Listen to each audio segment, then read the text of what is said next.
first of all, you are an incredible human being for being selfless enough to care for this individual, whoever that might be to you, because it really is an incredible act of love to do that. In the moment where it feels hard and you might be feeling a little bit weary, make sure that you give yourself permission to get some type of relief, whatever that looks like for you. Community is important. If it's not family, find a caregiving group, a caregiving support group, some community where people understand and can really identify with where you are, what you're experiencing, so that you don't feel alone and isolated, because that isolation can compound the emotional weight and the grief that you're carrying. Cause of noise, hear rewind, breathe it in. Your permission to reflect and reset begins. Dr. Saarah, the mind is high. Brian gets the heart just right. Lena, the coach to ignite. Oh, cause of noise, reset and reset. Cause of noise, reset and reset. Your time, your space, your life, your best. Cause of noise, reset and reset. Welcome to another episode of Pause the Noise, where we give you permission to reflect and reset. Right now in the United States, there are 53 million people who are unpaid caregivers, and there is such a weight to that. And Coach Lena Wilson has actually been a caregiver for a family member in her family. And if there are 53 million people who have done this, we know that somebody can connect with this today. Coach Lena, help us out. Hey, Brian. Hey, everyone. So today we wanted to talk about this topic because it is such a relevant topic to so many of us. And I feel like the weight of caregiving is something that we don't talk about a lot. And there's this silent grief that happens when you're caring for someone that you love. And there's so many dynamics and so many things that are happening simultaneously when you're caring for a family member. And in most cases, very commonly right now, it's either our aging parents, or it could be a spouse or someone in our family who requires this additional level of care that really takes a lot out of us. And there's this, even from my experience, there's this inner conflict, I think sometimes it happens, where you're doing this out of an act of love. This is someone that you care for, but there's so much that happens and affects you from a physical, emotional, sometimes financial perspective that we don't always talk about. And so when you think about caring for someone, and I know that can have different levels of care depending on what the diagnosis is, you're still having to do a lot that's outside of your normal routine. So whether that's a lot of doctor's appointments, whether that's physically having to bathe them and assist them with going to the restroom and feeding them, depending on how, detailed that care needs to be, this is something that's outside of your normal routine. So it takes a lot out of you physically, but most importantly, when we think about like the emotional part of it, I think this is a space that many people struggle, because you're trying to cope with the fact that I want to be able to love this person who is so important to me, but then I'm also juggling, how do I still be a wife? How do I still show up as a mom? How do I still show up at work and still be a high performer? And when you have such a very demanding role that takes so much out of you, but yet you're still required to show up in all of these other spaces and to be fully present, it really can be quite the heavy load to carry. So my experience with caregiving was really my mother-in-law, who was diagnosed with Alzheimer's. And initially she was, living on her own, but then one day, unfortunately, she had an incident that happened that really caused us to realize, hey, she's no longer able to live on her own. And so there was this season where my husband and I cared for her. And in that season, first of all, there's this mental and emotional toll when you see someone that you love deteriorate, especially as it relates to their memory. and you're watching that decline. That just does something to you emotionally, where, and even to this, we've seen the progression. So it's like now she does not know who I am, right? We have to remind her who I am. With my husband, it's hit or miss with him. It just depends. Now she can name all her children, but as far as when he walks in the door, does she know who he is? Not necessarily. And that's really hard. And I remember one day my husband just wept because he was like, my mom doesn't remember who I am anymore. And that is a type of grief that I don't know that there's always words to put to that type of grief.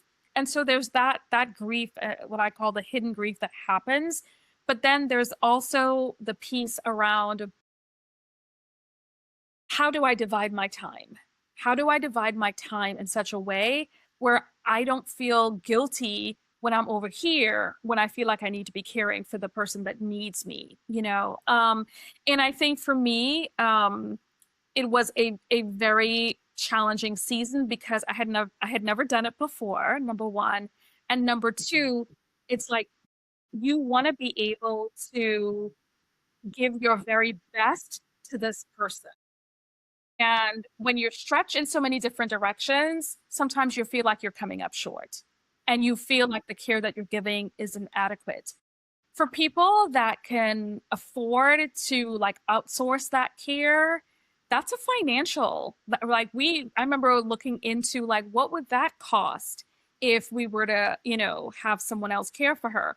But then the reality is like her other children didn't want to do that because we hear the horror stories about what happens in senior homes and things like that. And that's not true for every single situation, but there is that fear that, what, as heavy as this might be, I rather do it myself, keep it within the family, because at least we know what the care looks like.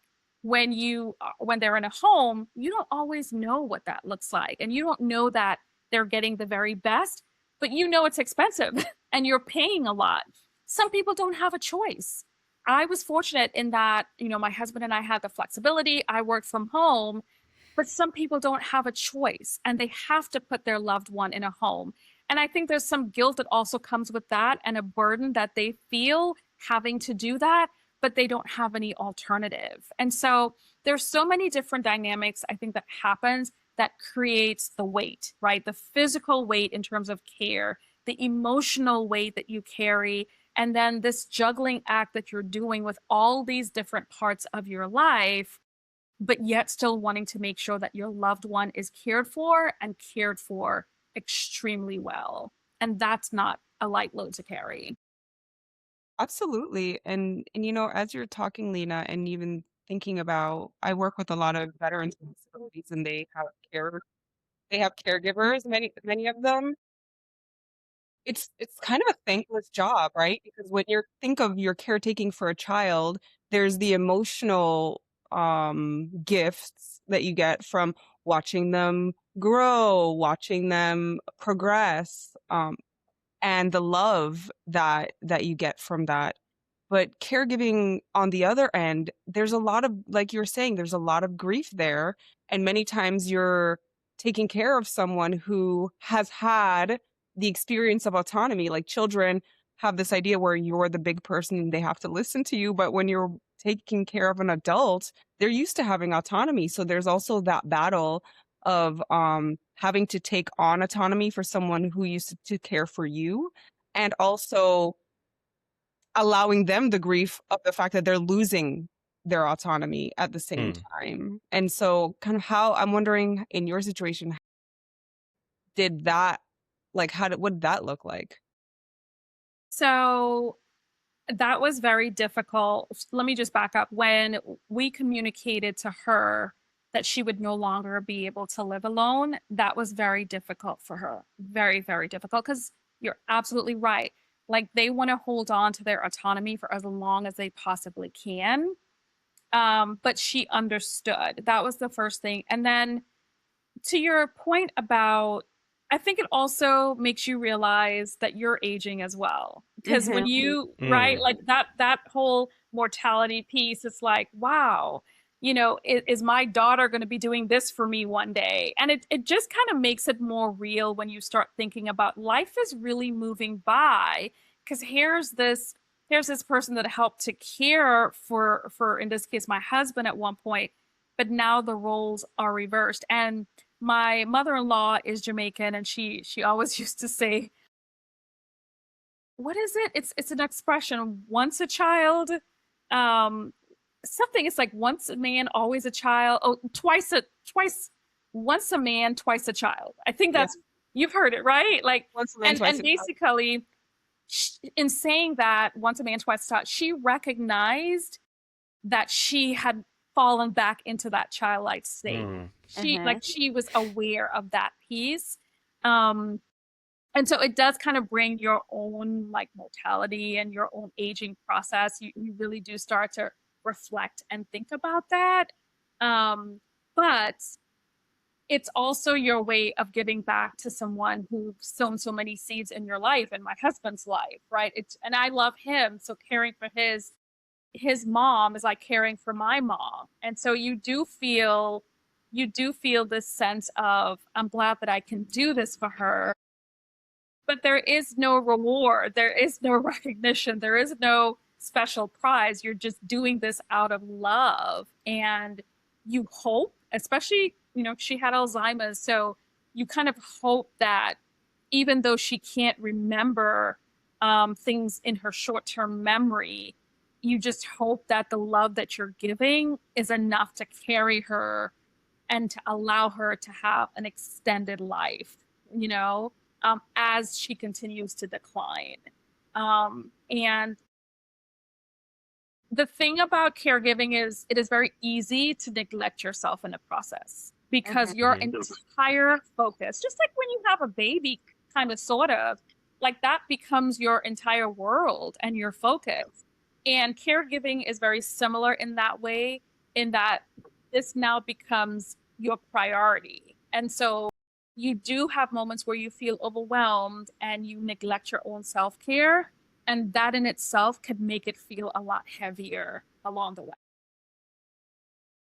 Was it you independently taking care of her? Because when I was looking it up, it was just talking about how the social factors change for the person who's always taking care of the individual. Because if she couldn't do anything for herself, you are the person. Was other family coming in? How were you able to, balance that out and have self-care for yourself? Because again, yes, it was your husband's mother, but at the same time, you all didn't have that, um, what is it called? She didn't raise you, but you Mhm, love her like that. But you are providing this. So the siblings, was it other aunts, uncles, anything that was mhm. coming in to help, or was it just you independently?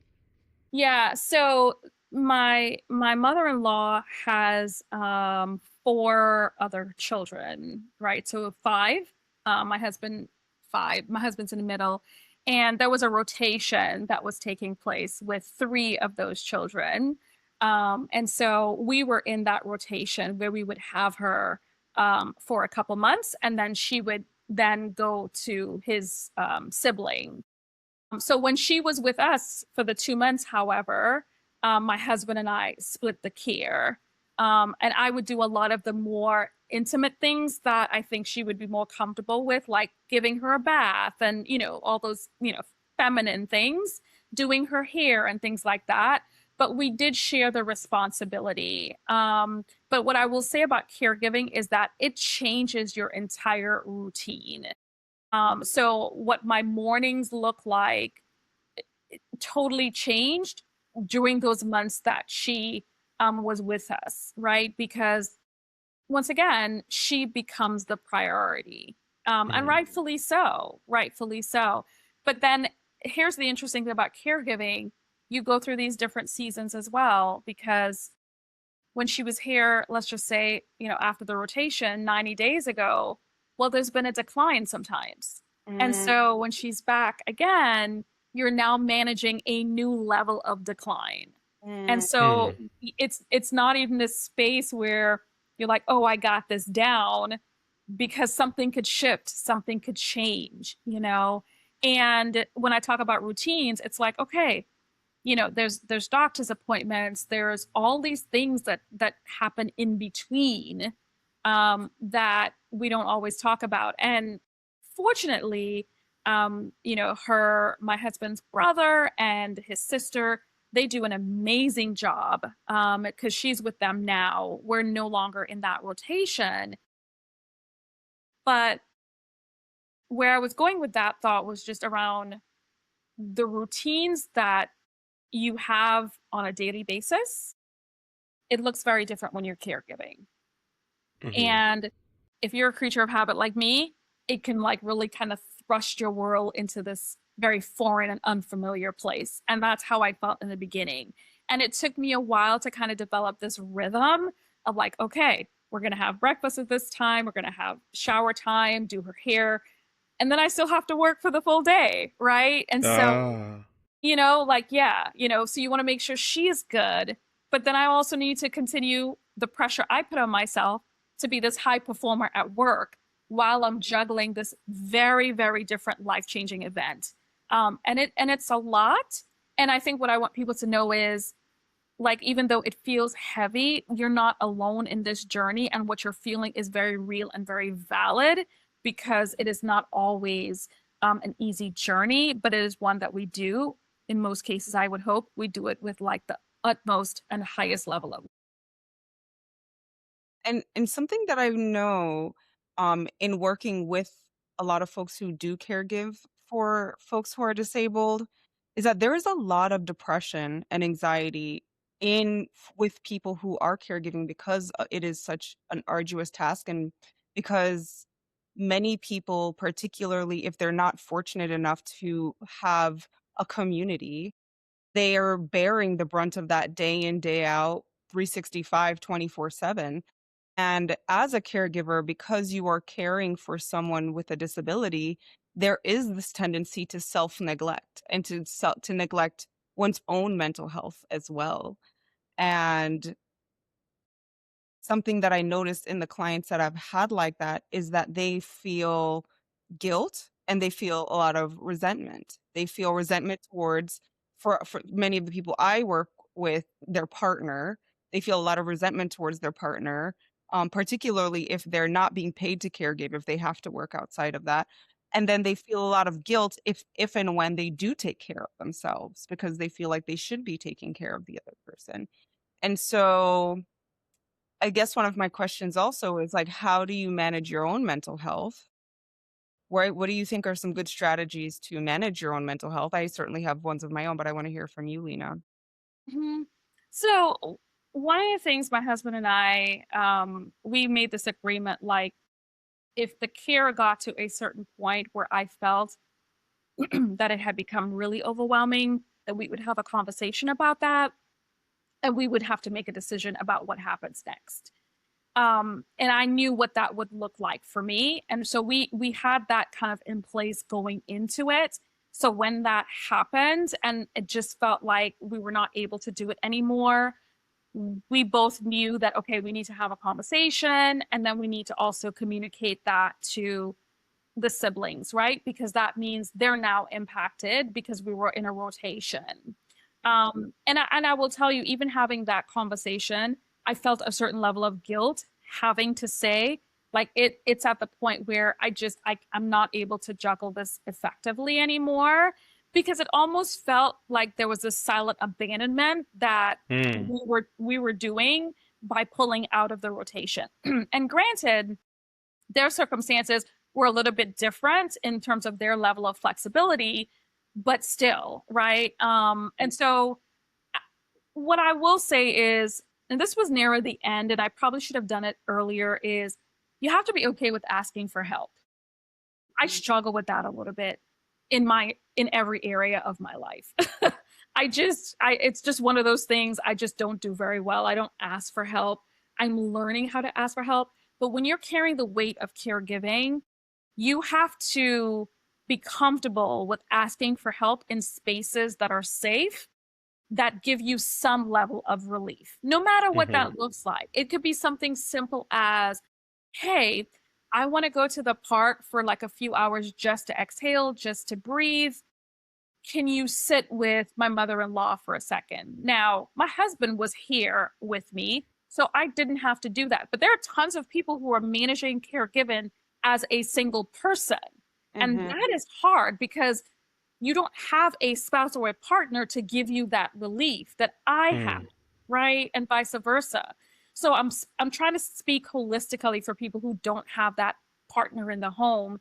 Like ask somebody like that you trust, hey, can you at least just sit with her or sit with him or whatever you need for that small window of time and be okay with taking that time that you need to be able to say I just need a break. I just need a second. I just need to catch my breath because you will need to do that. It is inevitable when you are carrying unless you were just doing it full time and even if you're doing it full time without having the burden of having to work, it is still a big task. Unless you're just like a nurse or something where you just do that very, naturally, it is still not something that is a light load to carry. Yeah, because it And is so a I think job, it is a job. it is a job. Even if that is your job, everybody wants to be able to unplug, right? We recently spoke about rest. Like everybody needs that opportunity. I remember when I was taking care of my son for 6 months postpartum, and I was like, oh my God, this is 24 hours. It doesn't end. Like, get me out of here. So I was like, please let me go back to work, please. I want to go back to corporate America. But because it Yeah. was difficult to always be the one who's responsible and never being able to turn that off. And so I completely agree with that. I think it's good for self-care, but I also feel like it's a responsible and ethical thing because mm. we know caregiver abuse is a big thing, right? And that can stem from resentment. That can stem from the deterioration of the caregiver's mental health, and that resentment can end up in abuse, right? Whether that's Mhm. verbal, no physical. When you are not taking care of yourself, you're not giving yourself the space that you need to be there for the other person as well. Yeah, I think that what I'm hearing is that as much compassion as you give the person that you're taking care of, you need to give it to yourself as well. So I guess if you're tired and you're frustrated, you need to say it out loud. Like Lena said, Mhm. okay, ask for help. It seems like people should reject the unrealistic expectations of it being perfect. Like, she's going to get up, she's going to do it at this time and do this because it's probably not going to happen. Yes, my Mhm. schedule may change, like Lena was saying, like, okay, let me just try to move with it with an open mind and understanding that this is just what life is for this certain amount of time that, I have her. And also acknowledging that it is difficult, Right. just saying that, out loud, because it just seems like, again, that major thing that's happening is the guilt.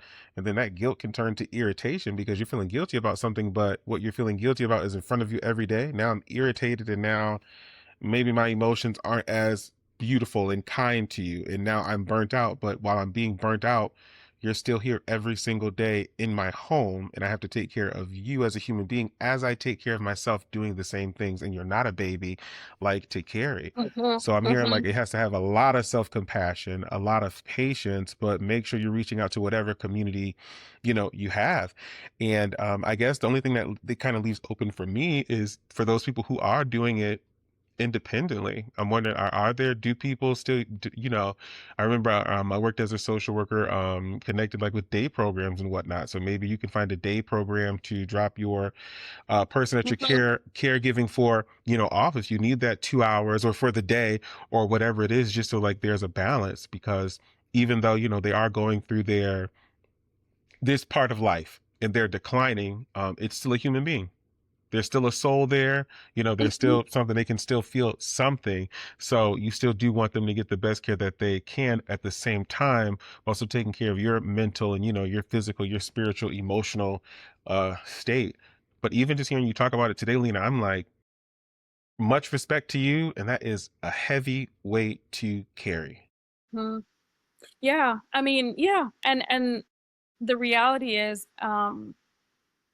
we all could find ourselves there, right? If our parents, I mean, my parents are deceased, but it's one of those things that if your parents are still alive, it's kind of could be inevitable, like you Hmm. hope that your parents.